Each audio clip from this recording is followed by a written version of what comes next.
এই মুহূৰ্তত আহি পৰিছে ৰাতিপুৱাৰ কেইবাটাও গুৰুত্বপূৰ্ণ খবৰ। আজি ৩০ জুলাই। অসমৰ লগতে ভাৰতৰ বিভিন্ন প্ৰান্তৰ পৰা এনে ধৰণৰ খবৰসমূহ নিতৌ চাবৰ কাৰণে চেনেলটো ছাবস্ক্ৰাইব কৰি ভিডিঅ'টোত এটা লাইক কৰি দিব। এই মুহূৰ্তত জনাই আছো এটা গুৰুত্বপূৰ্ণ খবৰ। 1971 চনৰ আগত অহা মুছলমানৰ গাত হাত দিলে সহ্য কৰা নহ'ব। এদিনেই জীয়াই থাকিম আৰু বাঘৰ দৰে জীয়াই থাকিম। ইমান যদি মুছলমানক ঘৃণা কৰে তেন্তে প্ৰতিজন মুছলমানক এফালৰ পৰা বুকুত গুলিয়াই হত্যা কৰক। অসমত মুখ্যমন্ত্ৰী হিমন্ত বিশ্ব শৰ্মাৰ যিমান অধিকাৰ আছে সিমান অধিকাৰ মুছলমানৰো আছে।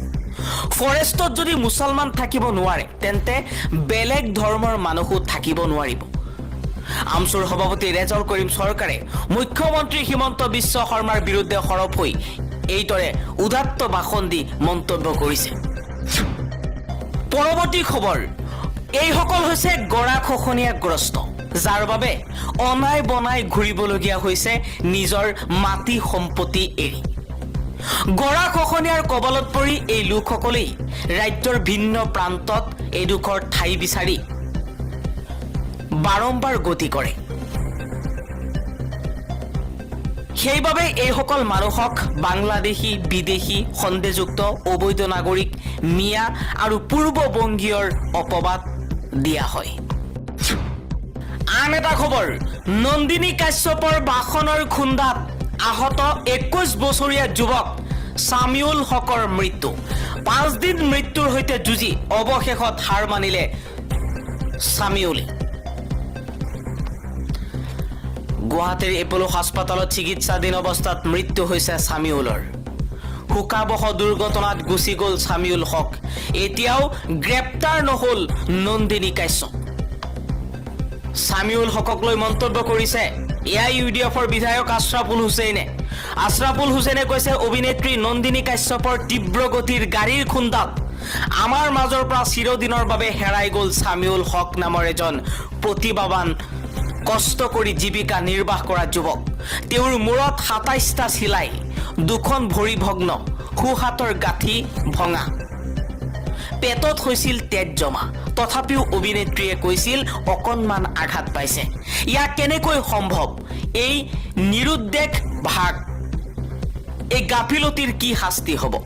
নন্দিনী জেলত সোমাবনে, নে তেওঁৰ বাবে আকৌ কোনো বিশেষ সা সুবিধাৰ ব্যৱস্থা হ'ব, নে আইনী সুৰুঙাৰে বাচি যাব? ক্ষতিপূৰণ পাবনে ছামিউলৰ পৰিয়ালে? চৰকাৰে এই প্ৰাসংগিক প্ৰশ্নবোৰৰ উত্তৰ এই সময়তে দিয়া উচিত। ছামিউলৰ পৰিয়ালৰ শোকত আমি সকলোৱে ম্ৰিয়মান। তেওঁৰ আত্মাৰ শান্তিৰ বাবে দোৱা কৰিছো আৰু ন্যায়ৰ দাবী কৰিছো। পৰৱৰ্তী খবৰ, আমি শত্ৰুক নিঃশেষ কৰিছো, পাকিস্তানে একো কৰিব নোৱাৰিলে। শত্ৰুৰ বিৰুদ্ধে চলোৱা অভিযানত আমি সফল হৈছো। সংসদত প্ৰধানমন্ত্ৰী নৰেন্দ্ৰ মোদীয়ে বিৰোধীক দিলে উত্তৰ। কেইবাদিন ধৰি সংসদত চলি আছে অপাৰেশ্যন সিন্দুৰ বিতৰ্ক। আন এটা খবৰ, উৰিয়াম ঘাটৰ উচ্ছেদক লৈ ডাঙৰ খবৰ। 7 আগষ্টলৈকে প্ৰশাসনে চলাব নোৱাৰিব উচ্ছেদ অভিযান। ৭৫টাকৈ পৰিয়াললৈ সকাহ দিছে গুৱাহাটী উচ্চ ন্যায়ালয়ে। প্ৰশাসনে বান্ধি দিয়া সময় বৃদ্ধিৰ নিৰ্দেশনা ন্যায়ালয়ৰ। গুৱাহাটী উচ্চ ন্যায়ালয়ে 7 আগষ্টলৈকে প্ৰশাসনে উচ্ছেদ চলাব নোৱাৰিব উৰিয়াম ঘাটত বুলি ৰায় প্ৰদান কৰিছে। ৭৫টাকৈ পৰিয়ালক গুৱাহাটী উচ্চ ন্যায়ালয়ৰ সকাহ। পৰৱৰ্তী খবৰ, লোকসভাত জম্মু কাশ্মীৰৰ বাৰামুদা সমষ্টিৰ জেলবন্দী সাংসদ আব্দুল ৰছিদ শ্বেখৰ উদাত্ত ভাষণ এতিয়া সামাজিক মাধ্যমত চৰ্চা চলি আছে। তেওঁ কৈছে, আমাক কিয় মাৰিছে, আমাৰ কি দুখ? ভাৰত পাকিস্তানৰ কাজিয়াৰ মাজত আমি জম্মু কাশ্মীৰৰ মানুহবোৰ মৰি আছো। আপোনালোকে কয় জম্মু কাশ্মীৰত সকলো ঠিকে আছে, কিন্তু তাত ছ'চিয়েল মিডিয়াত একো লিখিবলৈ নিদিয়ে। ৩০০০কৈ মানুহ বৰ্তমান সময়ত জেলত আছে। তেওঁ কৈছে, আজিৰ পাছত চাগে কথা ক'বলৈ আকৌ আহিব নোৱাৰিম, কাৰণ এইখিনি কথা কোৱাৰ বাবে হয়তো মোক জেলৰ পৰা আৰু আহিব নিদিয়ে। আন এটা খবৰ, বিজেপিৰ আমোলত অসমত ৰকেট গতিত বাঢ়িছে আদানীৰ বেপাৰ। লোকপ্ৰিয় আন্তৰ্জাতিক বিমানবন্দৰ 840 কোটি টকাৰ স্মাৰ্ট মিটাৰৰ ঠিকা এৰোচিটি ধুবুৰীত 3500 বিঘা ভূমিত 3000 মেগাৱাটৰ তাপ বিদ্যুৎ প্ৰকল্প কাৰ্বি আংলঙত 12000 বিঘা ভূমিত সৌৰ শক্তি প্ৰকল্প 9000 বিঘা মাটিত ডিমা হাছাওত চিমেণ্ট কোম্পানী এনেধৰণে বিজেপিৰ আমোলত অসমত ৰকেট গতিত বাঢ়িছে আদানীৰ বেপাৰ বাণিজ্য আদানীক সুখী কৰিবলৈ হিমন্ত বিশ্ব শৰ্মাৰ চৰকাৰে অসমৰ খিলঞ্জীয়াসকলকো উচ্ছেদ কৰিবলৈ প্ৰস্তুতি চলাইছে পৰৱৰ্তী খবৰ অসমৰ মানচিত্ৰৰ পৰা মুছলমানক শেষ কৰাৰ ভয়ংকৰ ষড়যন্ত্ৰ ৰচনা কৰিছে হিমন্ত বিশ্ব শৰ্মাৰ চৰকাৰে অসমত পেলেষ্টাইন সদৃশ পৰিস্থিতিৰ সৃষ্টি কৰিব বিচাৰিছে বিজেপি বাছি বাছি কিয় মুছলমানক উচ্ছেদ কৰিছে উচ্ছেদৰ বিৰুদ্ধে ওলাই আহিল হাজাৰ হাজাৰ মুছলমান মুখ্যমন্ত্ৰী হিমন্ত বিশ্ব শৰ্মাৰ বিৰুদ্ধে ডাঙৰ অভিযোগ উত্থাপন কৰিছে আমছুৰ সভাপতি ৰেজাউল কৰিম চৰকাৰে কৈছে যে অসমৰ মানচিত্ৰৰ পৰা মুছলমানক শেষ কৰাৰ ভয়ংকৰ ষড়যন্ত্ৰ ৰচনা কৰিছে উত্তৰ প্ৰদেশৰ দৰে পেলেষ্টাইনৰ দৰে মুছলমানৰ ওপৰত আক্ৰমণ চলাবলৈ সাজু হিমন্ত বিশ্ব শৰ্মাৰ চৰকাৰ অসমত পেলেষ্টাইন সদৃশ পৰিস্থিতি সৃষ্টি কৰিব বিচাৰিছে পেলেষ্টাইনত যেনেধৰণে ইজৰাইলে নিৰীহ নিৰপৰাধী মানুহৰ ওপৰত বোমা বৰ্ষণ কৰিছে আক্ৰমণ কৰিছে গুলিয়াই হত্যা কৰিছে সেই একেই অৱস্থা পুনৰ পৰিৱেশ বিস্ফোৰক হোৱাটোৱে বিচাৰি এই কথাকেই প্ৰমাণ কৰিব বিচাৰিছে অসমৰ মুখ্যমন্ত্ৰীয়ে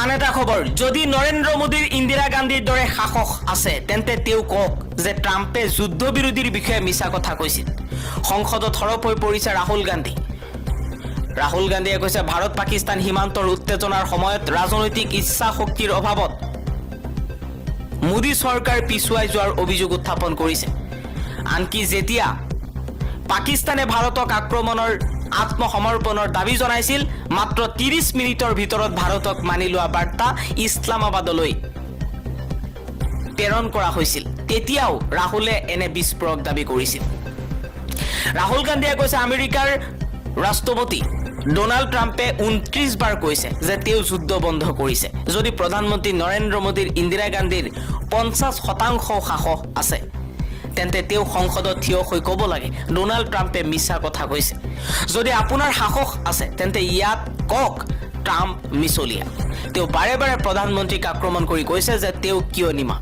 যদি ট্ৰাম্পে মিছা কথা কৈছে তেন্তে তেওঁ পোনপটীয়াকৈ সংসদত কক এই বিবৃতিত ৰাহুল গান্ধীয়ে স্পষ্ট কৰি দিছে যে ভাৰতীয় প্ৰতিৰক্ষা বাহিনীয়ে সীমিত আক্ৰমণ চলাইছিল কাৰণ তেওঁলোকক পাকিস্তানৰ বায়ু প্ৰতিৰক্ষা ব্যৱস্থা বা সামৰিক ঘাটিত আঘাত নকৰিবলৈ কঠোৰ নিৰ্দেশনা দিয়া হৈছিল তেওঁ দাবী কৰিছে যে আমি আক্ৰমণ চলাইছিলোঁ যদিও আমাৰ পাইলটসকলৰ হাত বান্ধি থোৱা আছিল তেওঁ কৈছে যে অপাৰেশ্যন সিন্দুৰ ৰাতি 1:05 আৰম্ভ কৰা হৈছিল আৰু 22 মিনিট ধৰি চলিছিল অৱশ্যে পুৱা 1:35 ভাৰতে পাকিস্তানক জনাইছিল যে আমি কোনো সামৰিক লক্ষ্যত আক্ৰমণ কৰা নাই আৰু যুদ্ধ বৃদ্ধি কৰিব নিবিচাৰো ৰাহুল গান্ধীয়ে অভিযোগ কৰে যে সেই নিশা ভাৰতৰ ডিজিএমক পাকিস্তানৰ সৈতে যুদ্ধ বিৰোধীৰ অনুৰোধ কৰিবলৈ নিৰ্দেশনা দিয়া হৈছিল তেওঁ কয় এই ঘটনাই প্ৰমাণ কৰে যে মোদী চৰকাৰৰ ৰাজনৈতিক ইচ্ছা শক্তিৰ অভাৱ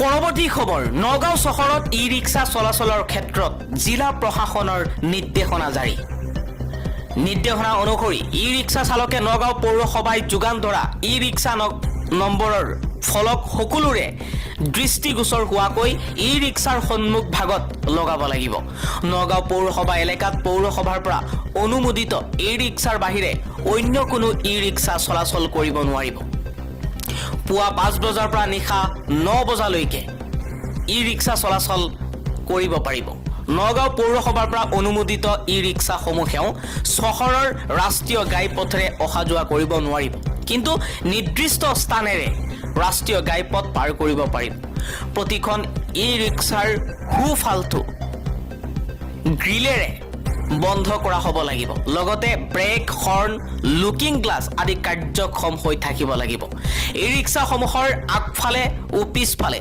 হালধীয়া ৰিফ্লেক্টৰ টেপ লগোৱাটো বাঞ্ছনীয় ই ৰিক্সা চালকে কোনো ধৰণৰ নিচাযুক্ত দ্ৰব্য সেৱন কৰি ই ৰিক্সা চলাব নোৱাৰিব, অন্যথা অনুমোদন নাকচ কৰা হ'ব। চালকৰ বাহিৰে চালকৰ আসনত থকা অন্য যাত্ৰী বহুৱাব নোৱাৰিব। চালকৰ সৈতে সৰ্বমুঠ 5জন আৰক্ষীয়ে এখন ই ৰিক্সাত যাতায়াত কৰিব পাৰিব। চালকে ই ৰিক্সা চলোৱাৰ অনুজ্ঞাপত্ৰ সকলো সময়তে লগত ৰাখিব লাগিব, অন্যথা 500 টকা জৰিমনা ভৰিব লাগিব। ভাড়া নিৰিখতহে ল'ব লাগিব। প্ৰথম কিলোমিটাৰ 10 টকা, তাৰ পিছত প্ৰতি কিলোমিটাৰৰ বাবদ 5 টকা আদায় ল'ব পাৰিব। তিনিআলি চাৰিআলিসমূহৰ 10 মিটাৰৰ ভিতৰত ই ৰিক্সাই যাত্ৰী উঠোৱা নোমোৱা কৰিব নোৱাৰিব। যাত্ৰী উঠোৱা নোমোৱা কৰিবলৈ কোনো ই ৰিক্সাই 1 মিনিটতকৈ বেছি সময় ৰ'ব নোৱাৰিব। এই ৰিক্সাৰ বাবে চহৰত কোনো নিৰ্দিষ্ট পাৰ্কিং স্থান নাথাকে। নগাঁও জিলা আৰক্ষী বিভাগ, জিলা পৰিবহণ বিষয়া আৰু পৌৰসভাই এই ক্ষেত্ৰত বিহিত ব্যৱস্থা কৰিব লাগিব। এই নীতি নিয়মসমূহ অনতিপলমে কাৰ্যকৰী কৰা হৈছে আৰু পৰৱৰ্তী নিৰ্দেশ নিদিয়া পৰ্যন্ত বলবৎ থাকিব। এই নীতি নিয়মসমূহ উলংঘা কৰিলে আইনমতে দণ্ডনীয় হ'ব আৰু বিহিত ব্যৱস্থা গ্ৰহণ কৰা হ'ব। উল্লেখ্য যে যদি কোনো ই ৰিক্সা চালকে এই নিয়মাৱলী উলংঘা কৰে বা নিৰ্ধাৰিত ভাড়াতকৈ অধিক পৰিমাণে ভাড়া দাবী কৰে, তেন্তে এনে নিয়মৰ বিৰুদ্ধে জিলা প্ৰশাসনক জনাবলৈ নাগৰিকসকলক আহ্বান জনোৱা হৈছে।